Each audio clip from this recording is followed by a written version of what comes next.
it is very significant. And particular day, it's called Mauni Amavasya. People understand that this is a time of great benefit. Usually they stay silent from that day onwards till Mahashivratri. And they're choosing places where water bodies are meeting, rivers are meeting and creating a vortex so that the impact is maximum.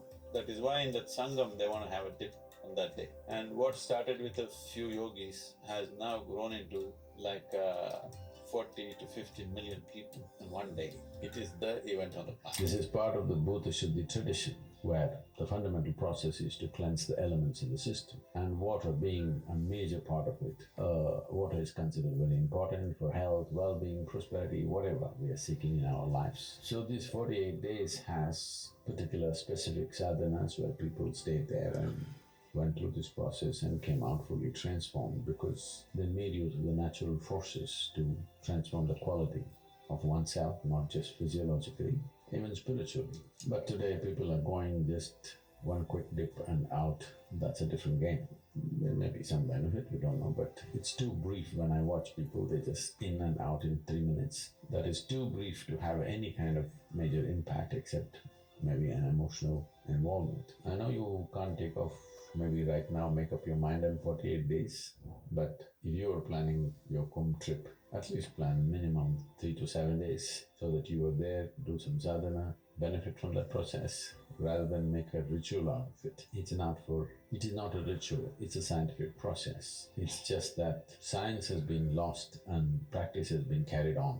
That's all that's happened. It's time to put back the science, because only then we will benefit. It's time we approach these things with little more understanding and meaning to it, so that one can really benefit rather than simply making a ritual out of it. For those of you who are thinking, what has it got to do with me?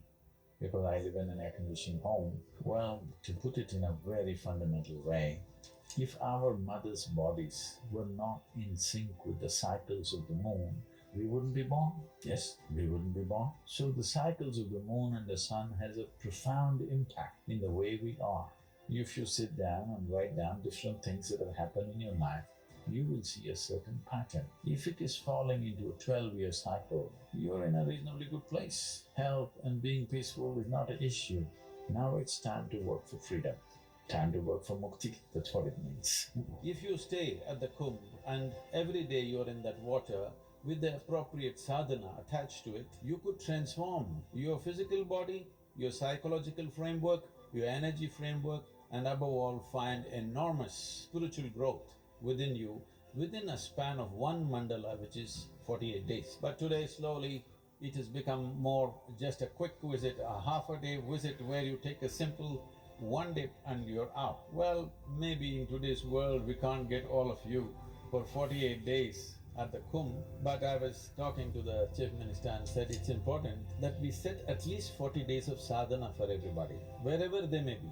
Every day 10 to 12 minutes of sadhana in their own home for 40 days, then come and take a dip. This will make a huge difference, because the importance of it is, at a certain place, if a certain volume of energy is happening, do you have the ability to receive it? Do you have the ability to perceive it? If you cannot perceive, no matter where you are, everything will go waste. So the whole science of why the Kumbh, why at certain latitudes, why where the confluence of water bodies are happening, there's an elaborate science about it. I don't want to go into the entire process now, but essentially this is what it is, because if the water within you does not respond to the water outside of you, now the water that is here, how this water behaves within you will determine the nature of your health and well-being in a big way. It's my wish and my blessing that this Kumbh Mela should become a huge step in that direction to awaken the world to this possibility.